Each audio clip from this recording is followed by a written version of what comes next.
세계보건기구 등 국제기구가 현재까지 2,000명 가까이 숨진 이번 미얀마 강진을 최고 등급의 비상사태로 선포했습니다. 태국 방콕에서도 빌딩 붕괴로 10여 명이 숨지고 70여 명이 실종돼 있는데 밤사이 한 명이 기적적으로 구조되기도 했습니다. 현재 나가 있는 취재기자 연결해서 자세한 상황 알아보겠습니다. 윤웅성 기자. 네, 태국 방콕에 나와 있습니다. 네, 먼저 무너진 태국 방콕 빌딩 상황 어떻습니까? 네, 보시다시피 건물이 붕괴된 방콕 33층 빌딩은 여전히 구조 작업이 진행되고 있습니다. 특히 야간에 조명까지 켜면서 계속해서 작업을 벌였지만 건물 잔해 더미의 규모는 여전히 줄지 않고 있습니다. 다행히 밤사이 건물 잔해 속에서 20대 남성이 한 명이 기적적으로 구조되기도 했습니다. 현재까지 이 건물 붕괴로 11명이 숨졌고 77명이 실종된 상태입니다. 태국 정부는 감사원 청사 건물로 지어지던 이곳의 붕괴로 유독 인명피해가 집중된 만큼 시공사인 중국 국영기업 등에 대한 조사에 착수했습니다.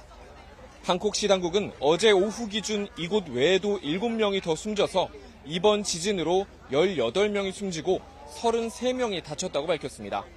방콕 시내 도로와 건물 곳곳도 균열 등이 발생해 통제가 이뤄지고 있습니다. 현지 교민들의 단체 대화방에는 숙소를 이용할 수 없다거나 엘리베이터 고장 등으로 불편을 호소하는 글도 잇따르고 있습니다.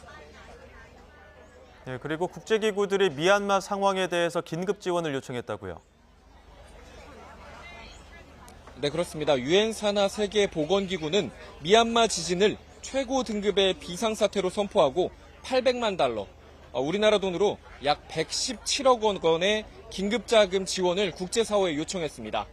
WHO는 즉각적인 자금 지원이 없으면 더 많은 생명이 희생되고 이미 취약한 보건 시스템이 붕괴할 위험이 크다고 설명했습니다.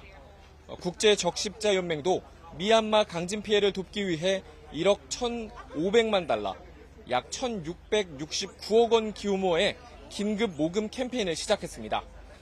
미얀마 군사정권은 가장 최근 발표한 자료에서 이번 지진으로 인한 사망자가 1,644명, 부상자가 3,408명이라고 밝혔습니다. 특히 진앙과 가까운 미얀마 제2의 도시 만달레이는 장비가 없어서 맨손으로 잔해를 뒤지는 수색 작업이 진행되고 있습니다. 이런 가운데 미얀마 군사정권이 반군을 향한 공습을 이어가면서 최소 7명이 사망하는 등 피해 현황 파악 등의 어려움이 가중되고 있습니다. 미얀마 반군은 2주간 지진 피해 지역에서 휴전을 선언했지만 군부는 이에 답하지 않은 채 공습을 멈추지 않고 있습니다. 지금까지 태국 방콕에서 YTN 윤웅성입니다.